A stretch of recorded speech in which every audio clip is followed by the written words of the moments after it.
gladly risk it all.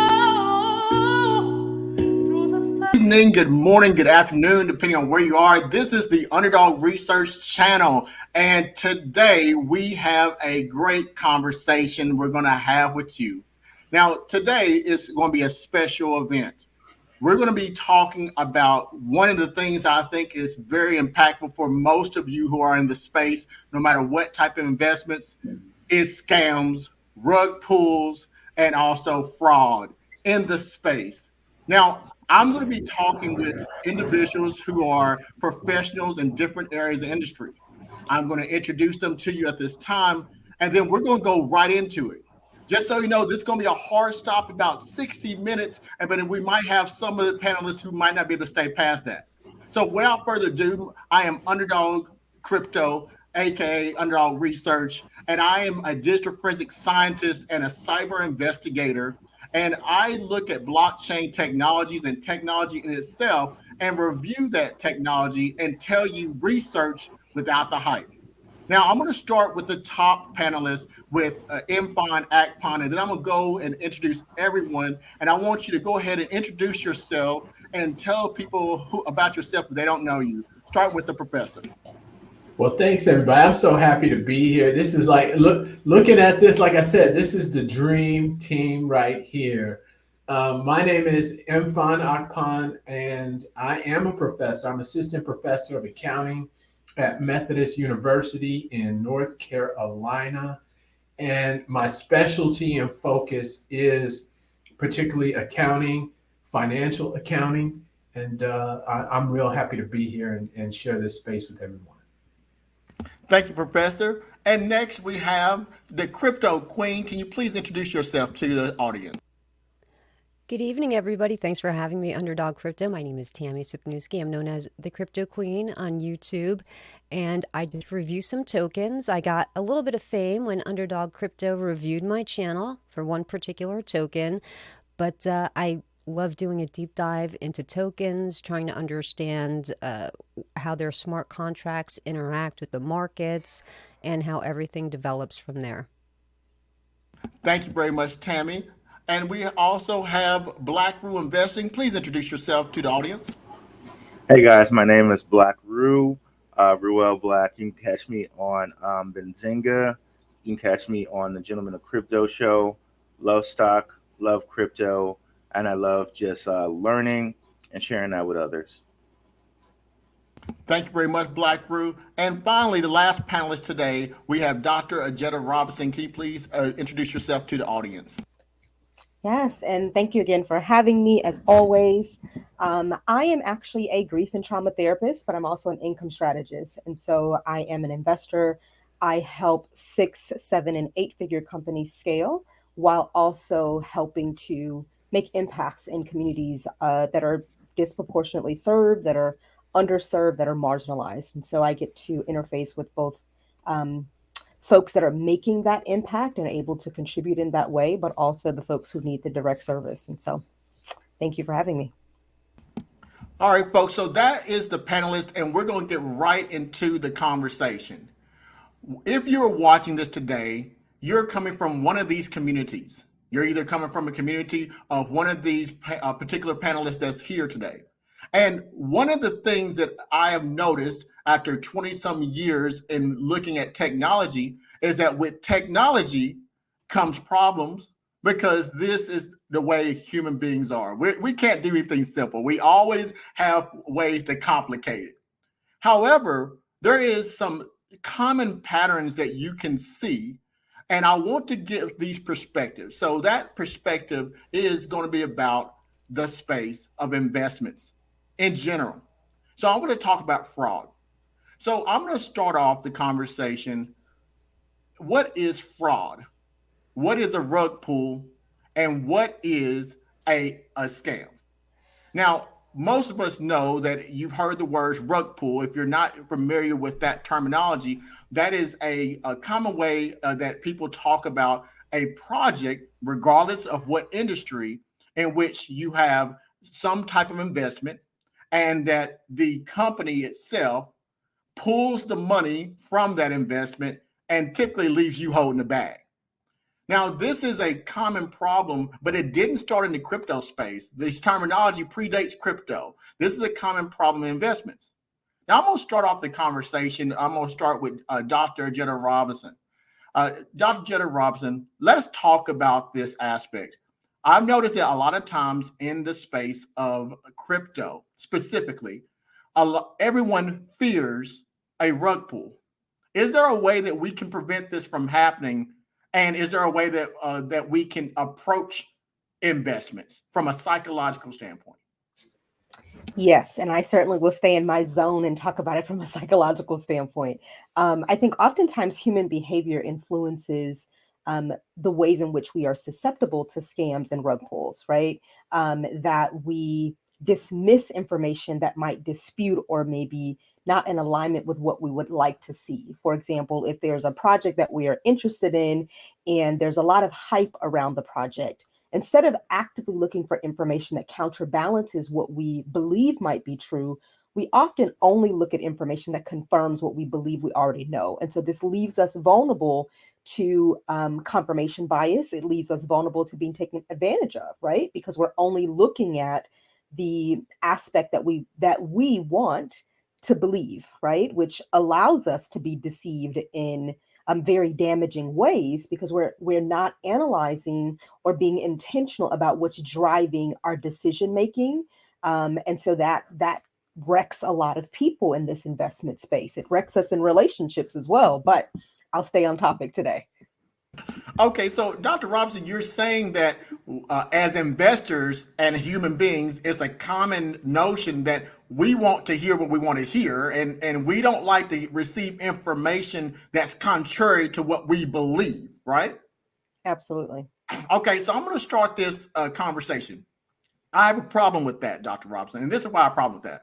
I'm a scientist, and as a scientist, we base findings on researchable facts.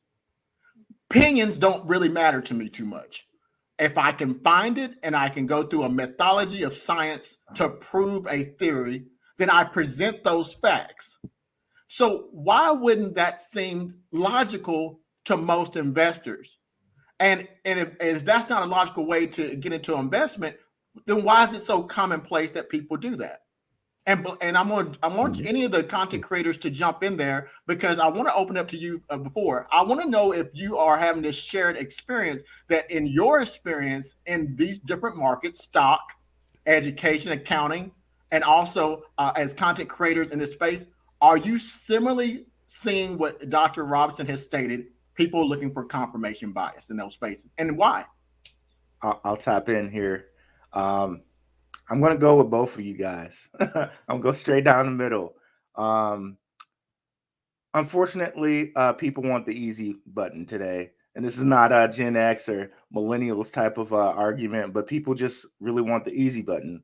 They just want to throw on Blackrue Investing, Mfon Akpan, Underdog Crypto, and just hear, okay, it's going to go to 100x. I'll buy that. That's what I'm going to buy. But at the same time, people like the four people I'm here with, we want to hear research. We want to hear facts. We want receipts. We want knowledge. I would think all of you are like me, and you're hungry for knowledge. You're hungry to grow yourself and, teach other people the same thing. But so I'm going to go both ways there. But is that really true? And I'm going to and I appreciate you saying that. I'm going to bring it. You said we want research. I'm going to bring this to Crypto Queen, and also the professor. We say we want research as investors. However, when presenting research that's contrary, it's called FUD in our space. We use the word FUD as an adjective to describe any information that is perceived negative to a project.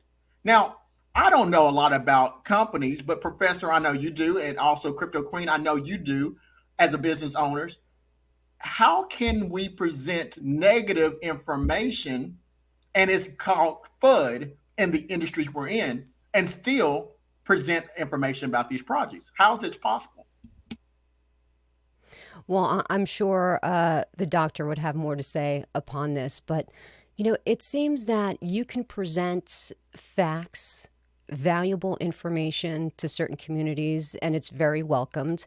However, if you take those same facts and information and present it to another community, perhaps a community that holds a particular token, they're not going to be very welcoming of that information because they think, as you said, that you're fudding their project.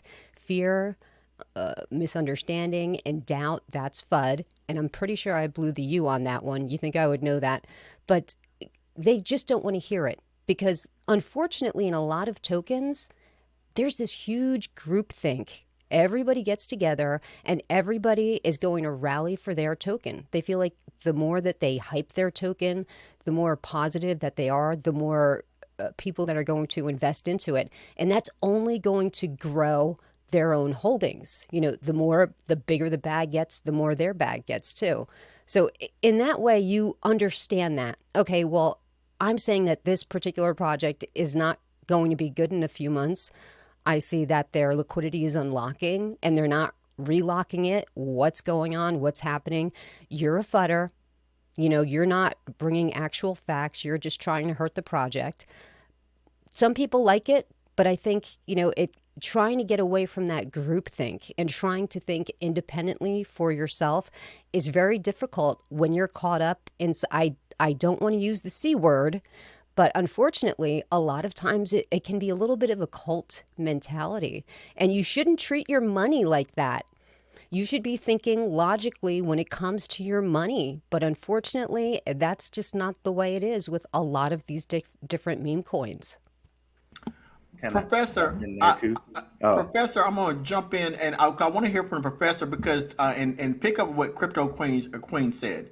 Now, Professor, you're an expert at business structure. You're an expert of the dollars and cents, the zeros and ones, the debits and credits. So I want to pick on that. If what Crypto Queen said is true, and if we present factual information, but the groupthink mentality takes over, in your professional opinion, will groupthink overcome a company's fundamental business structure to cause it to survive? Can groupthink overcome a company's actual viability for long-term sustainability? Well, I think those are two different things, but I do agree with Crypto Queen, and I'll add to that groupthink and call it FOMO, add FOMO in the mix, that fear of missing out. So it may transcend logic. So you may do the research, and I think I'm optimistic. I think most people will do some level of research. In other words, they may watch some video, they may read something, they'll talk to someone, they'll do some due diligence on a project in this case. But I think that FOMO can set in and can impact and override some of the logic in their decisions. Now, Can I jump in there? Go ahead, Dr. Robinson, jump in there. So I also want to kind of just chime in with, I think, to expound upon what I think both my kind of panelists have said here, all of my panelists, colleagues have said here, is a confused mind doesn't buy, right? And so what I mean by that is we talk about doing research and there is a assumption that people know how to do research. And I think you all have seen this in your communities. But what happens is that because we don't know what information we're looking for or what to do with that information, what we want is for someone to just tell us what to do. It's the reason that you have these, content creators that repeat and regurgitate information without adding anything of substance or without doing anything additional other than kind of repeating a report of some sort, because people just want someone to tell them what to do. It also gives them an out if something goes south. They're not accountable, right? And so when they don't know what to do, they look to someone or a source that confirms what they already want to do, right? Or what they're thinking about doing. And then you combine it with these kind of social variables around having brand loyalty, right? When we talk about this cult-like behavior, we see it the same in sports teams, right? It doesn't matter that the Cubs hadn't won a World Series in almost 100 years. Their team and their stadium was full, right? Constantly, despite the fact that the data didn't match the fact that they were going to go to the World Series, right? Because the hope of having that winning ticket, right? It's the thing that, makes folks buy lottery tickets. Although the odds are not in their favor, we often think that we can beat those odds despite whatever they might be. And I think from a human experience perspective, that actually keeps us going, right? When we actually our back is up against the wall, is that idea of hope, of being able to turn the tide in some degree. It still can wreck you from an investment perspective if it's grounded in the emotional response or the quick fixes that I think a lot of people, the instant gratification, that's the word that I was searching for, that I think happens quite a bit in this space. Let me add to those things there.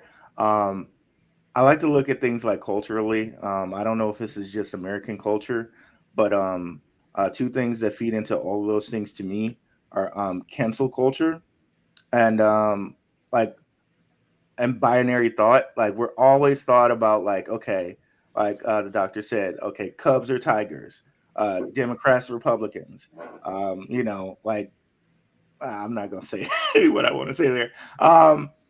So there's always that type of binary thought, and there's always that type of cancel culture where you kind of get into the funning and the group behavior, right? So it's like, okay, only VeChain can be right. We can't look at Track or only Coinbase is the only one I can look at because that's the best one. I can't look at LCX or Steam and a lot of that type of cancel culture type of flooding behavior leads into non-critical thought.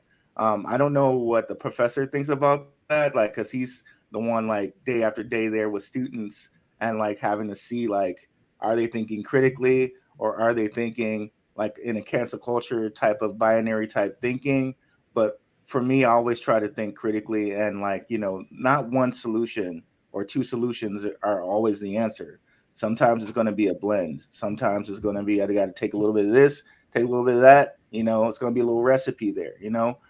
So I don't know. What do you guys think about that? I would say critical thinking is in short supply. So that's a hard thing to to find. But I do think it's a great point. And to circle back on what Underdog was saying about the research, I think that is a powerful tool for what they call risk mitigation. So you're looking for ways to minimize your risk. If I guess using it in that context versus saying how can I figure out if something will succeed or fail, and how can I lower my risk in this investment? And part of it could be to avoid it at all. So or not invest. So I think that's an interesting point. I want to hear the doctor's take on that as well. I want to jump in here to talk about a key word before we get past accountability. Let's start the conversation about accountability. I'm going to throw this out here. Who is accountable in an investment? Is it the company? Is it the investor? Is it the marketing material? Who is accountable? Now, does everyone have accountability in an investment, or are some people more culpable than others in their accountability?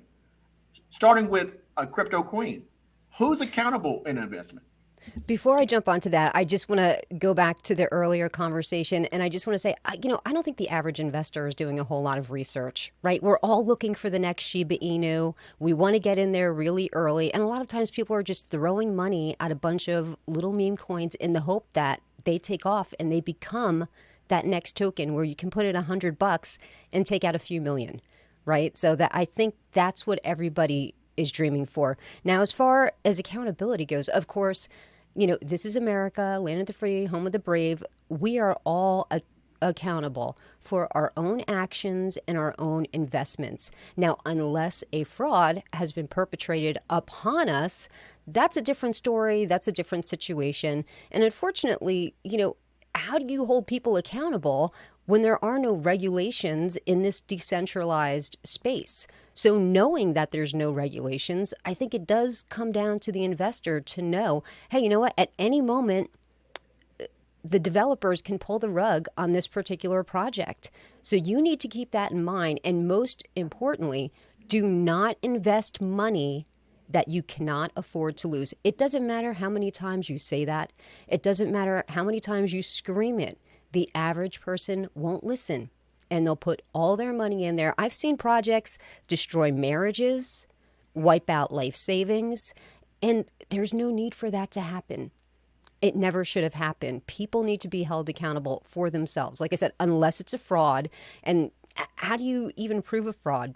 Half the time, the developer is not even a doxed person. Nobody knows who this person is, man or woman. You know, it's a very difficult space to hold anyone accountable in. That's a good point. It is a very difficult space to hold people accountable in.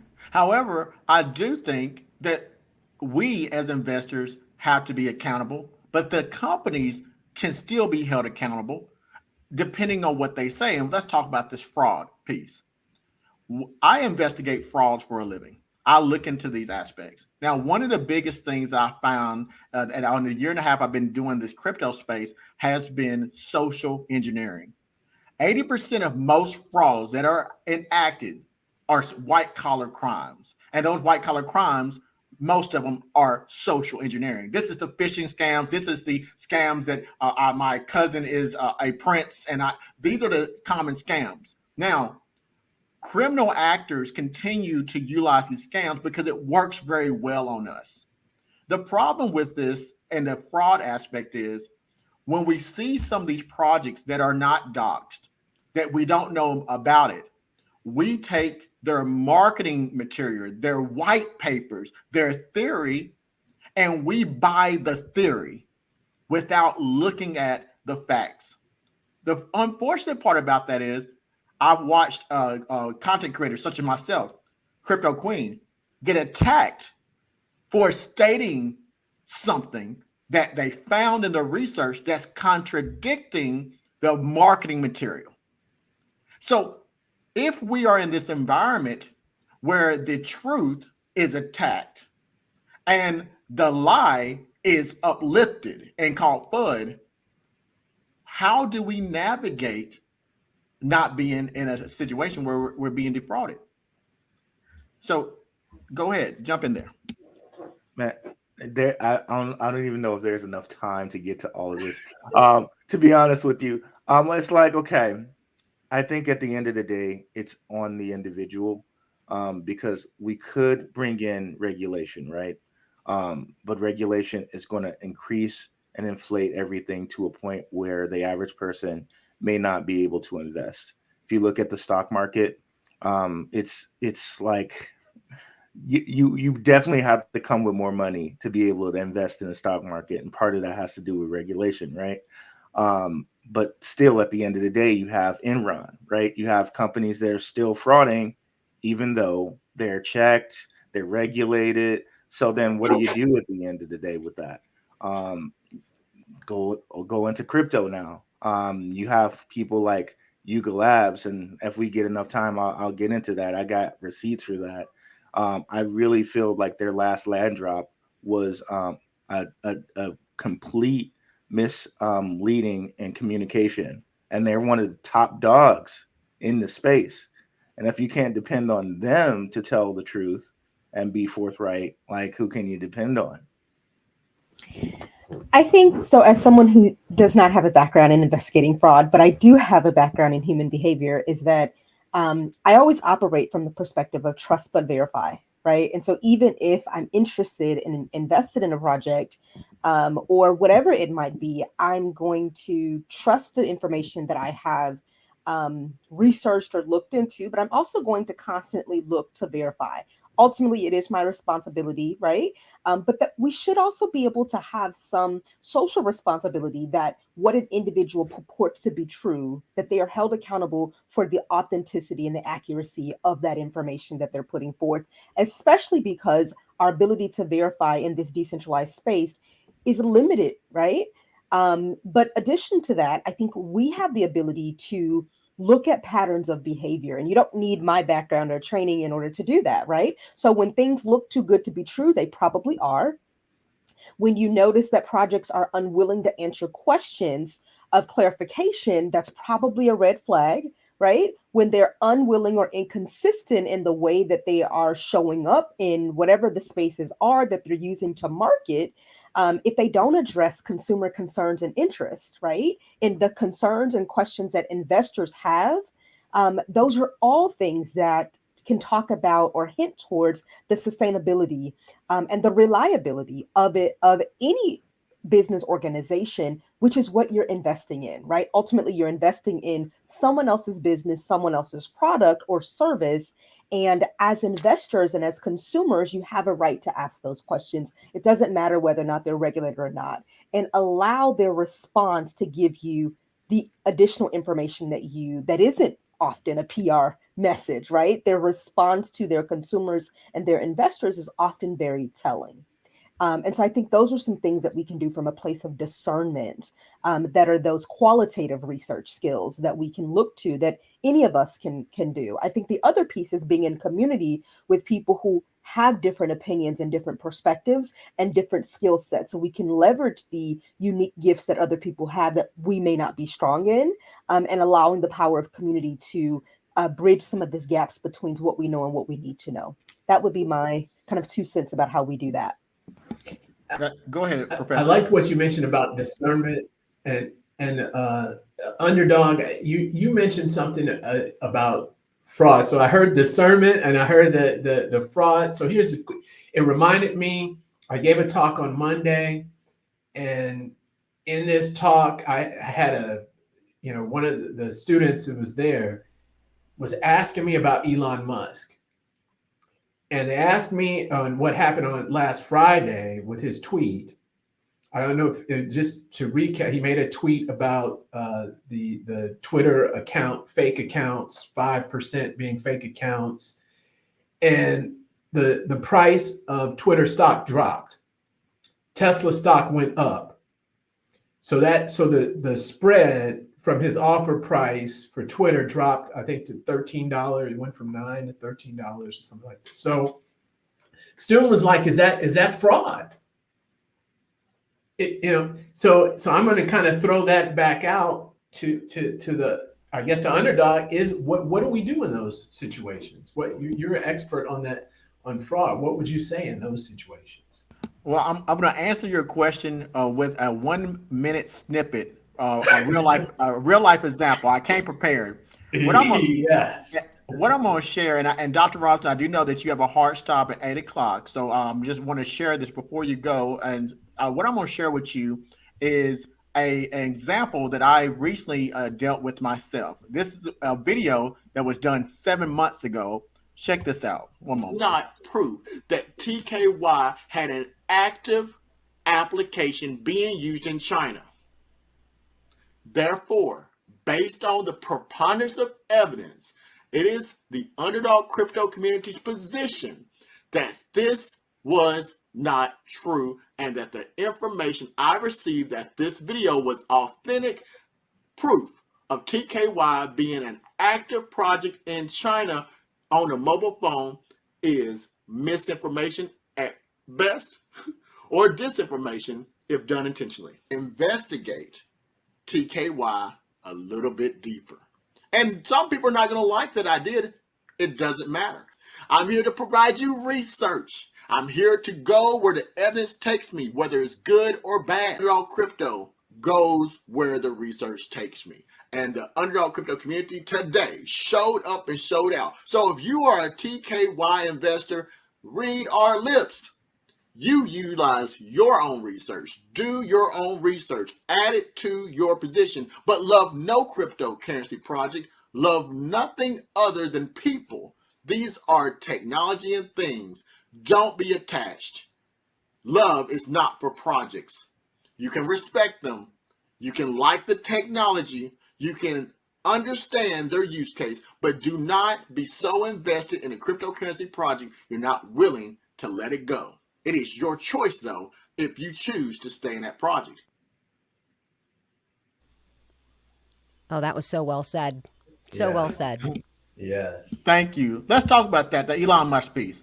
The reason I brought that up, this particular project, TKY, as an example, I'm going to use my real life examples. I've only been in this channel for a year and a half. I did 11 videos about TKY. I don't want to say the word promote because I don't believe that. I discussed the utility of the project. I gave the ups and downs over from 2020 to 2021. And at the time in which we talked about the project had great things going on with it. However, information changed. China started to ban blockchain.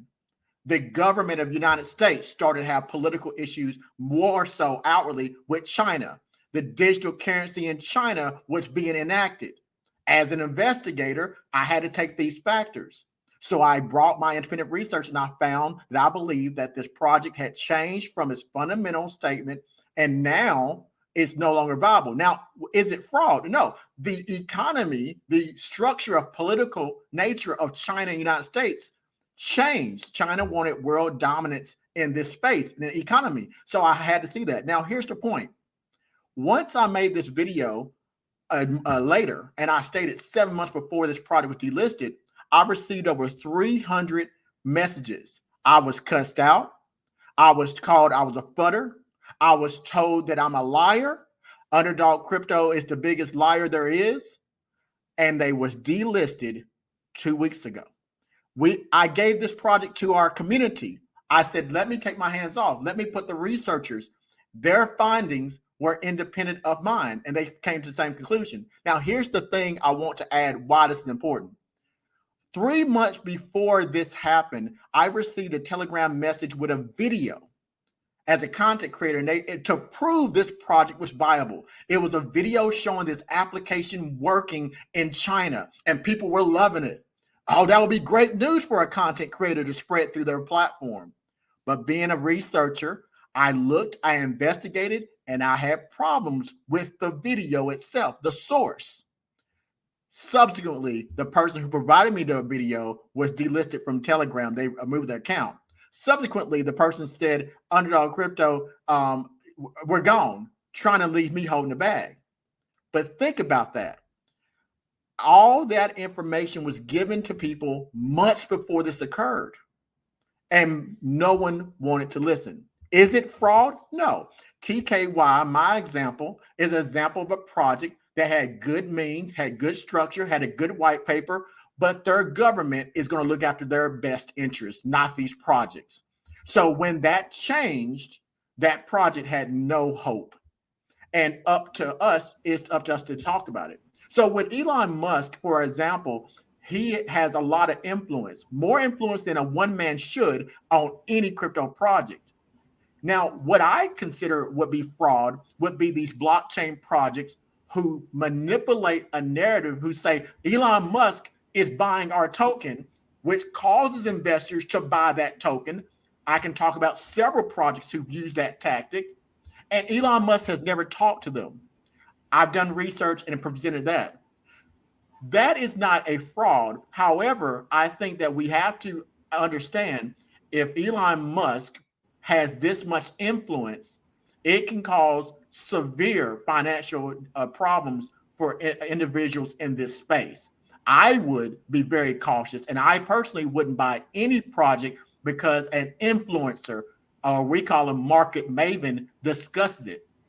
The FTC gave this out in 2016. They made a statement that if any market maven or celebrity gives an endorsement, you might want to ask about what incentive those celebrities have, because it may not be in your best interest. So that's my take on celebrity endorsements and Elon Musk.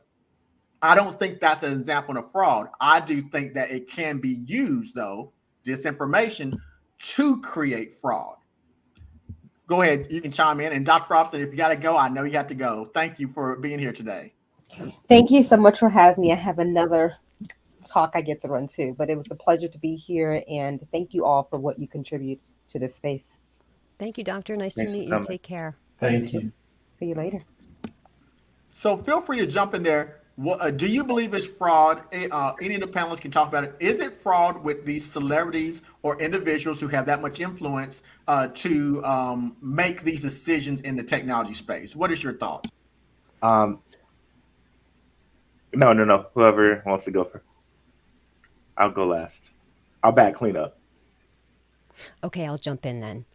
So, how strong is anything, whether it's an investment or a company, if just one person saying something about it can take it down a few pegs or have a huge impact on it, I think it would have to be a lot more than that. Do I think that's fraud? No. I mean, it depends on what it is. Look at Kim Kardashian getting sued for hyping a particular cryptocurrency that didn't really pan out. Does she deserve to get sued? No. I think that she's somebody that, she accepts money to promote certain items, whether it's a cryptocurrency or whether it's a perfume or a makeup. I don't think it's on her. I don't think anybody should be taking financial advice from any celebrity because what do they really know? Okay, well, let's remove Mr. Elon aside because we know what he knows. Everything. The guy's a genius, right? That's undoubtedly. But I just don't think that, if something is very strong, not one single person is going to be able to take down that company or that entity. So you're saying that if the foundations, and correct me if I'm wrong, if the foundation of that project or business is strong, then the influence of one person shouldn't have an impact. Is that that correct way of saying what you're saying? Absolutely. You Okay. worded it so much better than me, but absolutely. All right, Okay, gentlemen, what's your then thoughts? I can get in on that one. For me, again, it goes back to what you were saying, Underdog, and what the doc was saying. It goes back to the community. Um, we all know, or if you're not aware, what happened with Terra Luna and UST guys. Huge whole thing. A lot of people lost money, like billions of dollars came out of this token within like 8 days. Now, it's my belief, in my opinion, that somebody is attacking stable coins, and because that's not the only one that's been attacked in the last couple of days. I could name five or six, which would bode really well for a U.S. or a central bank regulated stable coin. I'm just going to throw that out there, my opinion. But so all of these coins have been attacked. But back to Terra Luna, it was so stable. There were like hedge funds in it. There. It was like the top. I think like the top three in crypto market cap. Like everyone thought it was like, okay, very, very, very, very solid, and it got attacked and taken to nothing. But had you guys watch the Gentleman of Crypto show, or a community which I'm involved in, I have a show on. One of the creators there, King, he addressed one of the things that they did. And if you guys aren't familiar with stable coins are what you're supposed to get into because they're stable. When the crypto market's volatile, when Bitcoin's volatile, when all coins are volatile, you move your money to a stable coin, so that you can keep your money on a network. You don't have to make all these different fees trying to switch your money out of the network and getting it into an actual fiat or something like that. You just want to move it over to the stable coin so that way your money can be stable and there and no worries, right? Um, so that's the purpose of a stable coin. But had you guys been watching that community, had you guys like been doing research, that's one of the things that keeps coming up in this conversation, research, right? We all know that stable coins are the thing that you buy to be in something that's not volatile. So the leader of Luna Do Kwon, he chose to buy Bitcoin with his stable coin. And that was in about March 26th. And hence, he made his stable asset unstable by buying Bitcoin. And that moment in time is the first point that opened him up to an exploit. The second point is when he allegedly bought like a huge amount, like I believe it was something like 1,000 or 100,000 or something like that, Bitcoin at what he thought was a discount, but then opened himself up to be shorted down to 99.9999, which is basically zero, right?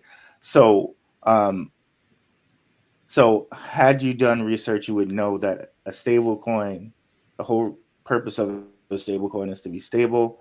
Had you been in certain communities that tell you and let you know, okay, this seems like a very odd move. Why is he now making his stablecoin unstable? You would know certain things like that.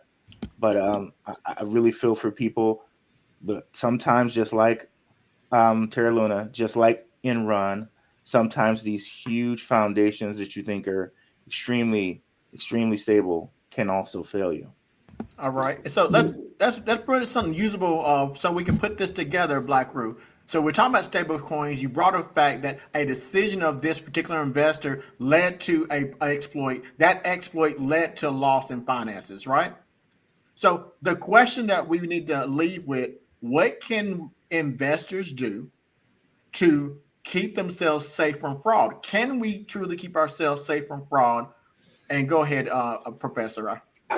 Well, I was thinking about Crypto Queen with that example of that stable coin. Is that a flaw in the business model? Would you say that's a flaw that they just the decisions that were made did not prepare for? They weren't prepared for a run up. Well, there's a difference between a stable coin and an algo stable coin. So a true stable coin is a coin or a token that has a physical dollar to represent that in a bank or a vault someplace. Okay, like a reserve backed collateral dollar, basically. These algo stable coins, they're literally stable because of an algorithm. They're two different things. There was an exploit on the algorithm. That can happen with any algo coin. This is why I feel it had to be an inside job, because they were moving that UST at a particular time and they dumped at a very particular time. I think the platform was Curve. They were moving that UST around, and that's when it happened. So it went from within minutes. It dumped precipitously in minutes, because the way that algorithm is set up, when one of the UST goes down, then this coin gets minted or this coin gets burned, and they did it in such a way that they were able to interfere with the actions of that token. Where if you have like a Tether, you're good, because that has a dollar backing it. So the stable coins are two different things, but I personally think it was an inside job, because Do Kwon was being, and maybe this is my own personal theory. I have no way to prove it or back it in any way, but he was getting into a lot of arguments on Twitter, and he was calling a lot of millionaires poor or billionaires poor. And this is not what you would expect from your leader. And I think people had had enough, and they, as you had mentioned, they were looking for someone to exploit. These people are looking for ways to make a lot of money very quickly. And they felt, you know what, let's target one of these algo stable coins. And who better than Do Kwon? The guy's a jerk. He's making fun of us. He's calling us poor. Let's take him down. So it went from being one of the top 10 cryptocurrencies all the way up there to nothing. You can buy Terra Luna, I think it's like $120 per million now. That's it. It was like $90 a Terra at one point. So here we are, right? And this goes for anything that's an algo stable coin, but in anything can falter, anything, whether it's a cryptocurrency or a company. Cryptos are not that much different than stocks, especially if you're looking at the charts. They're exactly the same. And it's, one bad decision, one bad leader making a bad comment can take something down. So it's a little different, but I think it was a personal job. That was good. But the difference with stocks, if they're publicly traded, you get S1s, you got 10K. So you've got audited financials, you've got the key players. They have to disclose their holdings. You get compensation. So you get a lot of information that's out there. And then the CEO and CFO, they're accountable on the 10K and on those, signing those reports, as well as the auditors. So you have a little more, I think, information and accountability versus some other projects. But what was since they were able to be attacked, what was giving it that value, because it seemed like there was something around this project besides the model itself. Was it the reputation?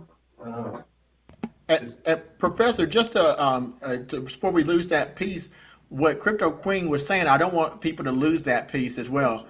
She gave two different differences between a real stablecoin and an algo stablecoin. But interestingly, and we didn't coordinate this. I promise you guys, this is the first time we ever spoken. I have an example and that y'all have already talked about before. So I'm about to play a conversation that Blackrue had in his videos about this exact same thing, and let's bring it up really quick. This is Blackrue. And you fellas just said so much juicy stuff. I don't got enough time to get to all of it. But okay. All right. So as a software engineer, this is very, very near and dear to my heart, what you guys are talking about. I'm going to make another distinction for us here. There's a difference between a hack and an exploit. And what happened here was an exploit. So Certec, what they check for is hackable stuff. Like, okay, no one can just come in and just take money. So that's what Certec does. But with an exploit, it can be anything from anywhere that money kind of transacts from. If they find a hole in a certain system, like, okay, this market maker, their algorithm runs this way. Okay, now I can take advantage of that because of the way that the market maker's algorithm runs. I can do this or that or this or the other thing. So I brought it up because both Blackrue and Crypto Queen are saying the same thing. Crypto Queen just said some tokens have a backing. We know this from gold. This is not new. This is crypto is not new. This is the same system. Gold used to back the American dollar. Now we just print money. If you have a USDT, it's backed one for one in a bank, right? It has actual backing. If you use algorithms, then there can be an opportunity to be exploited. So, as Crypto Queen said, the theory that she's proposing is if someone was targeting this particular project, Professor, the value in it was not truly understood about how the inner workings work with this token. So it put it at risk from being exploited. And some tokens can be exploited using those tactics, where if you have a USDT token, you could hate me all day long, but there's not much someone can do to change the value of it. But when there are smart contracts that dictate, such as rebasing and these other processes, then you can exploit things. A good example of that, Professor, and I'll let you jump in there. A good example is when we talked about flash loans. When people get these decentralized finance loans, that's another type of scam. If I was to take, and I'm gonna use Bitcoin for example, if I own enough Bitcoin and I buy up a lot of Bitcoin, I get my friends to buy up a lot of Bitcoin, and then I sell it off, we call that a dump. We say, oh man, the whales, but it manipulates the price of other tokens. Well, with flash loans, you can take one token. It doesn't have to be Bitcoin. It could be, we're going to make a Ethereum, and you can take it, whatever it's pegged with.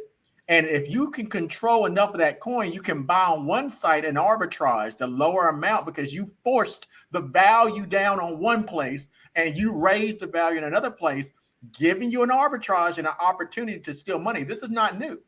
So that is the problem with those algorithms. Is it fraud? It can be used as fraud, but this was an exploit that it could have been targeted in this case. Go ahead, Ed. So is it fair to say this is intrinsic to the algorithmic model? Is this risk intrinsic to that model? Yes and no. In this case, I really want you guys to think about this. There are quote unquote alleged rumors that BlackRock and Citadel did this, and they have. Explain who that is, though. For people who don't know, who's BlackRock? Explain who that is. BlackRock, it's basically a hedge fund that probably has the most money in the world. They have like $7 trillion under their 7 trillion known dollars under their belt.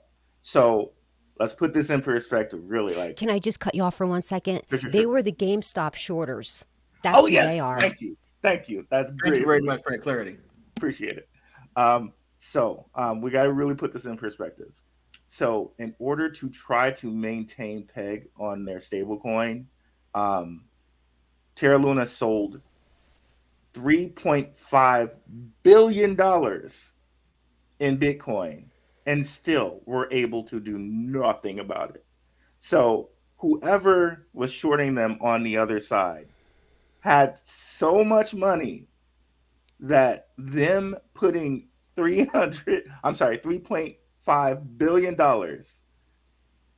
did nothing, did absolutely nothing. So there are very few people in the world that can have access to that much money. So we have to really think that it was a targeted attack, because they couldn't do anything about that. But here's my thing here. A lot of people would say, okay, let's bring in regulation, and I think regulation on some. I go back and forth on regulation. I see the need for it in like, okay, if I'm a investor and I want to make sure that my money's secure, then okay, let me have regulation. But then I think about how money has always worked before regulation, right? Underdog has 2 goats, and I have like 5 chickens and a couple eggs. We make a trade, boom, it's done. There's no middlemen needed in between to have fees to make our easy, simple transaction balloon in price, right? So I think there needs to be a need for both, and the whole thought of not being just like Dems and Republicans, or like binary in thought. I think that there is a need for both, where there can be a regulation side where regulation people are really happy, and that there can be another side where people who just want to trade chickens and goats be happy with no fees, and have like 2 trusted sides that they know. Like, if I'm giving Underdog five goats, I know he's gonna give me back what I'm getting on the other side. So I think there needs to be a need for both. So here's the thing, because I want to make sure that we keep going back to what people can take away from this conversation. So let's talk about it. I personally believe, this is my personal belief, but it's inspired by the things I've seen in investigations. There needs to be a baseline acknowledgement by most consumers in this space that you don't know a lot of things about the market. You get into crypto itself, a lot of people are driven by that quick money, as Crypto Queen says. They want to buy something low for $100, and they don't have really a true risk assessment. They don't really think about the consequences. And then when things don't go the way the hype was, they look for someone to blame. They look for someone to shoulder that responsibility. Now, that is the problem, and it's being manifested in a lot of ways. And here's the way it's being manifested. I want you to leave with something today that you can understand, not just fraud. When we are in an environment where communities and projects lead the narrative, and we're in an environment where they set the framework of what is true and what is not, what is real and what is fake, and then they provide that information, and then anything that's contrary to that opinion, their speculation, is considered FUD and negative. We truly are putting ourselves at a disadvantage. We're putting ourselves in a position where we don't listen to good content creators. Now, me personally, I watch Crypto Queen's channel. I watch everyone that's here. Now, one of the things I found about her platform from the time that I first quietly was watching as a consumer to actually evaluating, that she can firstly talk about complex conversations in a very short period of time. I don't know how you do it, Crypto Queen. You can talk about these projects in 6 minutes, because I can't figure that out. But you do so, and she breaks down this information in such a succinct way. Now, when I do see that she has provided this information and people consume it, it's very difficult to talk about community-based tokens, or some people call them meme tokens. Community-based tokens is a concept that is so far reaching in the future that a lot of people right now don't even see the value in it. But let me tell you, just like football teams or any other organizations, community-based tokens are not going anywhere. And to be able to get research without shilling and talk about these community-based tokens in a manner that educates you is a value that we need to start doing. We need to start looking at good resources instead of listening to what we want to hear. So the problem with fraud is that we don't have enough knowledge, baseline knowledge, to know what to look for. We don't look for sources other than our own sources that confirm what we want to hear. And with the environment, with content creators, if you can all agree with me here, or you might not agree with me here, if a content creator, only in this space, if we talk about a project, that means you're shilling it. I have never seen that before in my life. If you talk about a project, if you literally discuss it, it means you're shilling it. And the logic of that is skewed. If I'm a police officer, I have to do market research on crime activity in the area that I'm in. That doesn't mean that I want crime to happen, but I have to research crime. If there's more carjackings, I have to research those areas and then give a report to the public in order to protect you. Well, we have content creators like the gentleman and a crypto queen here who give you content based on what they are seeing, and they back it with sources, but you don't want to hear that information because it's contrary to your belief. That mentality must stop. If we don't stop that mentality, we'll continue to go through the cycle of being in a position to be scammed, to be defrauded.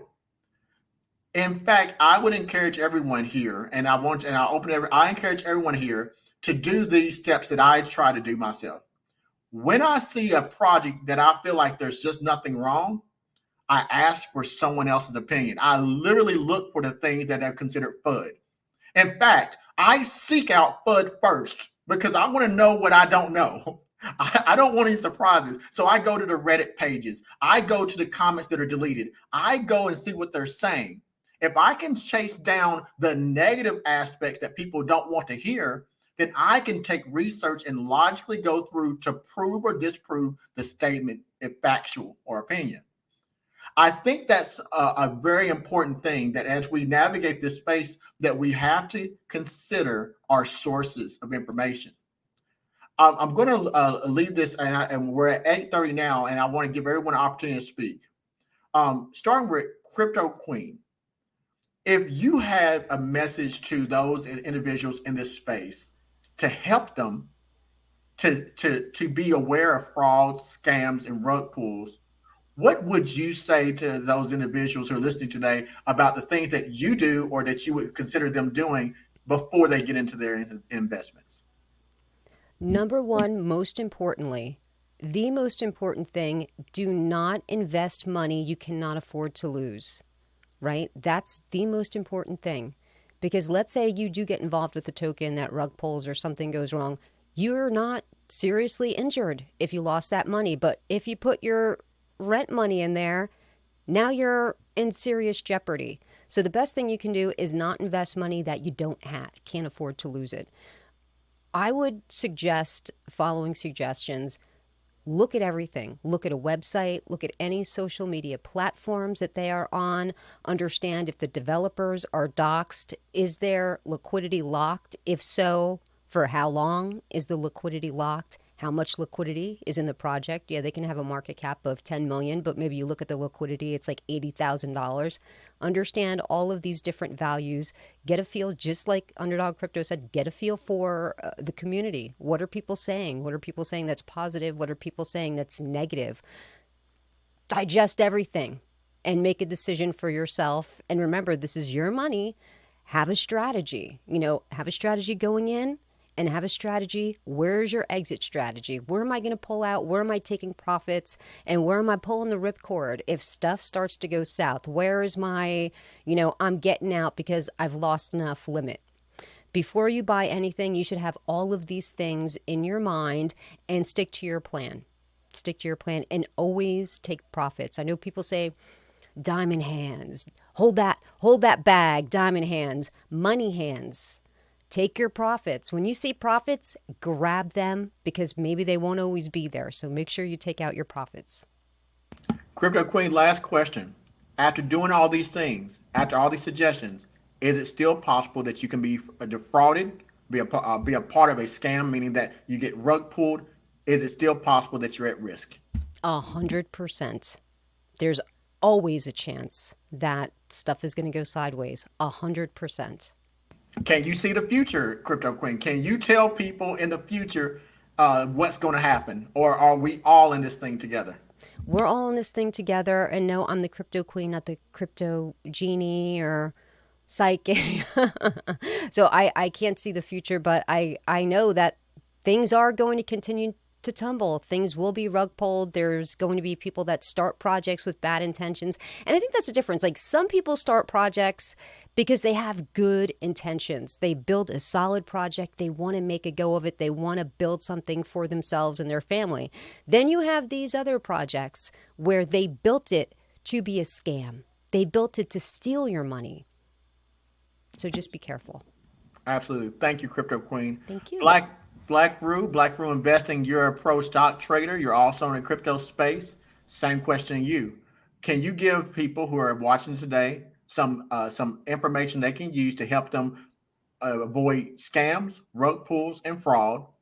And what do you think about the space? I think I really loved what the two of you guys said.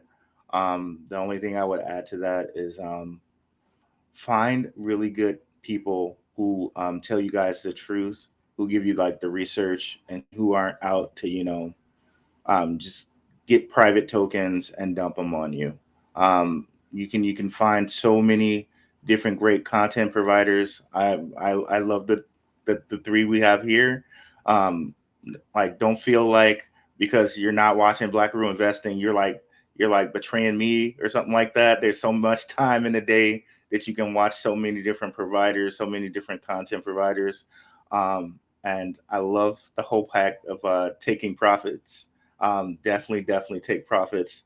If you just look at any little stock chart, you'll see their ups and downs constantly. So definitely take profits.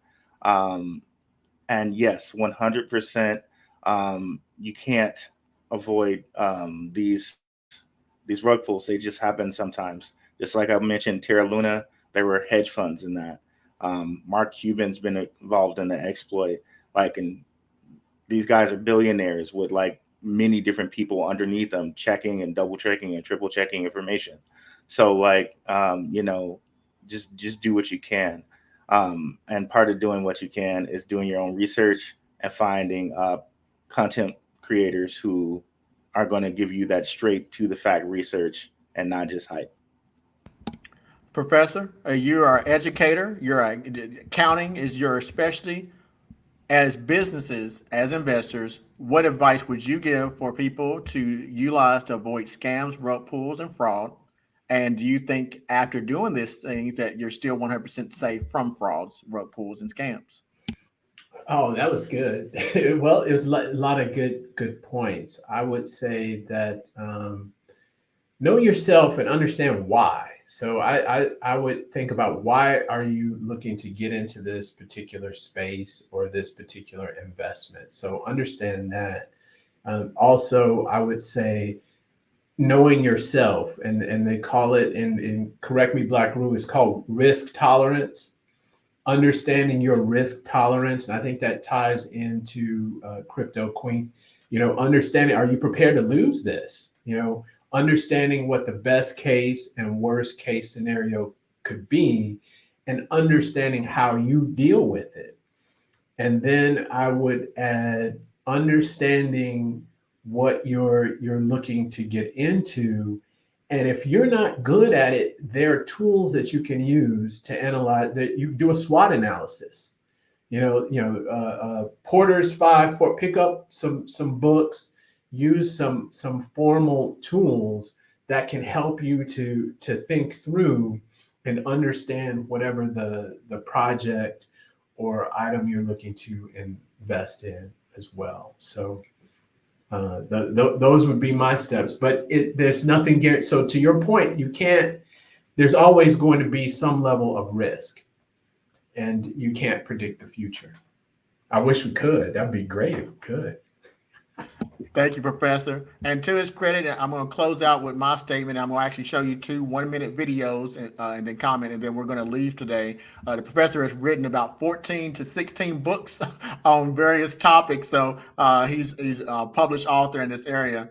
I'm going to give you my take through a video format. As you know, I'm a fraud examiner, criminal investigations, digital forensics. My whole life has been researching fraud. So when I speak on something, I don't speak my opinion. Opinion doesn't matter to me. I provide you the most facts. Now, I do have my own opinion, and I will tell you when I have my opinion, but facts matter. I'm going to leave this with you. I'm going to play this 1-minute snippet, and then I'm going to share my opinion, and then we're going to be done for this video.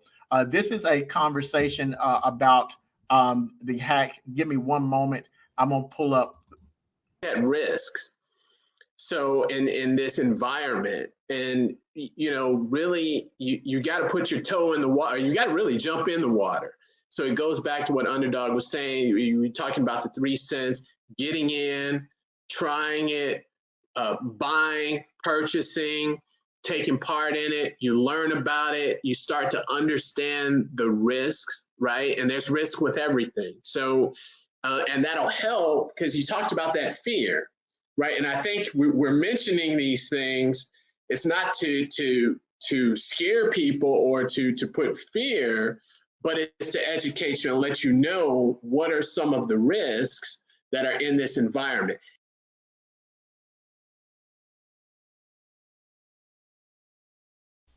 Oh, We you're brought muted. up rug pulls tonight. We didn't brought up that, and no one's going to talk about this hack. Oh, you know that's the next question, folks. This project was hacked. Yes, I said it. I told you Acropolis was hacked. So when anybody watches and I get those feedback, Underdog Crypto didn't tell me it was hacked, I'm going to call you that name. I shouldn't call you publicly. I said it was hacked, folks, and you didn't even know about it, people. So I told you it was hacked in 2020 November. It was checked 2 times, 2 audits, Surtech. Everyone loves Surtech. And I think it was called Tech. Another one's Tech something, Tech Rate. 2 different audits completed, but the cyber criminals utilized a method that was not accounted for on the audit. Now, let's talk about this hack. We got 9 minutes, gentlemen. Acropolis was hacked. They took $2 million.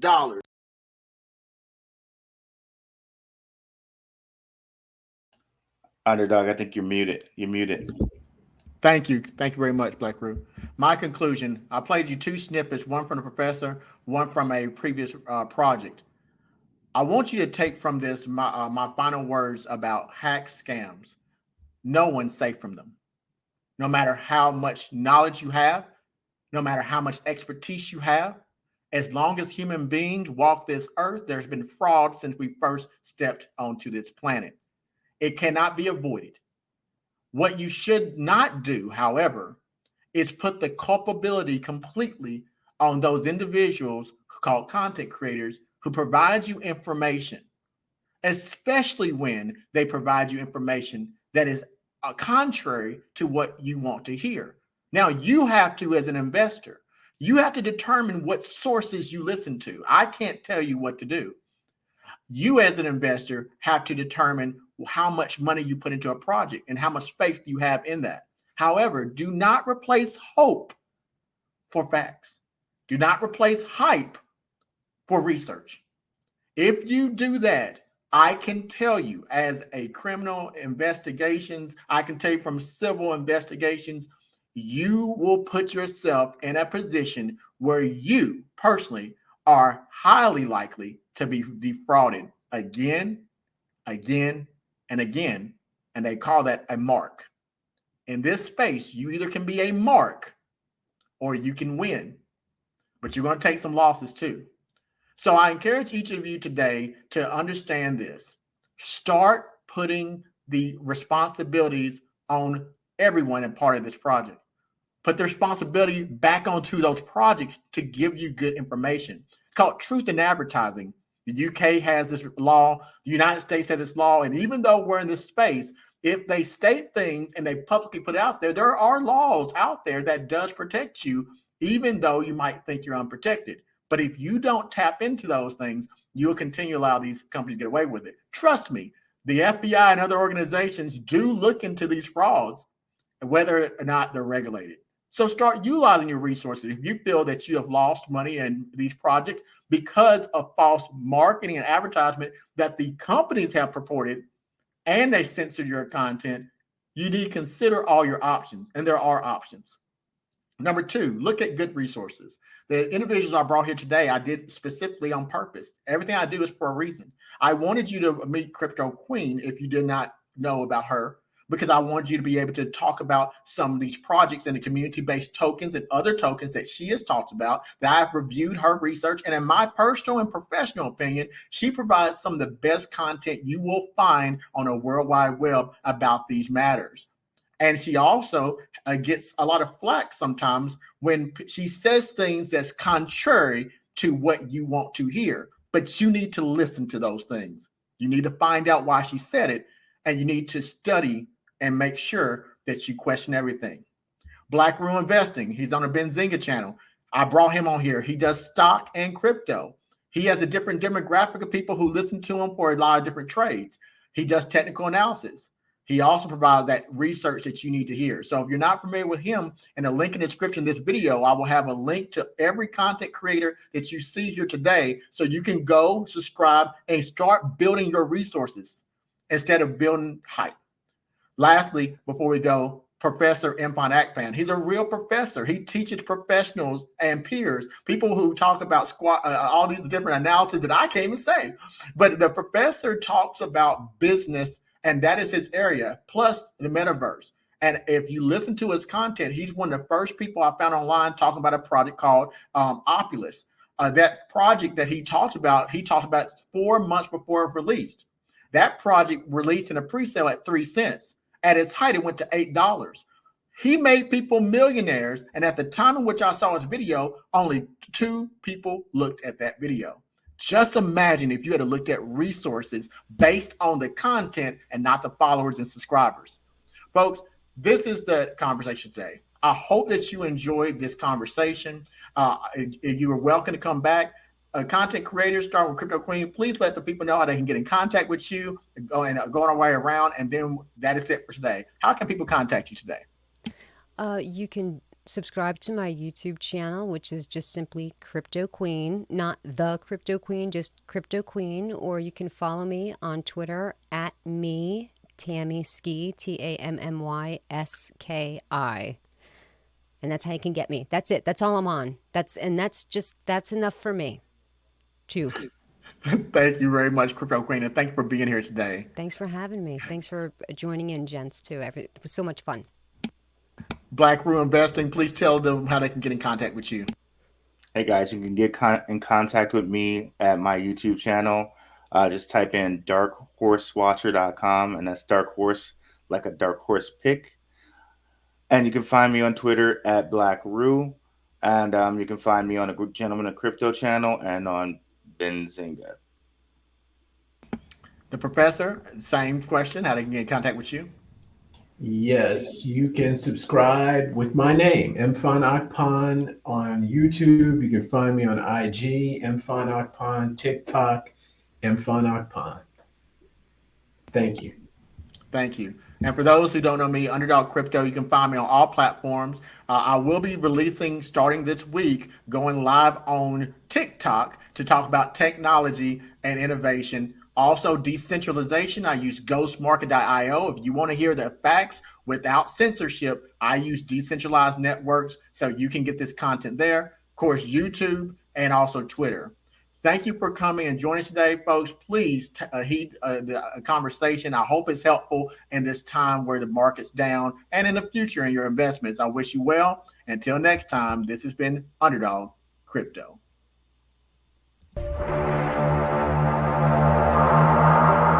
Yo, underdog crypto. Flip my bank account. Just flip the bag, made it flip like a flip phone. Underdog.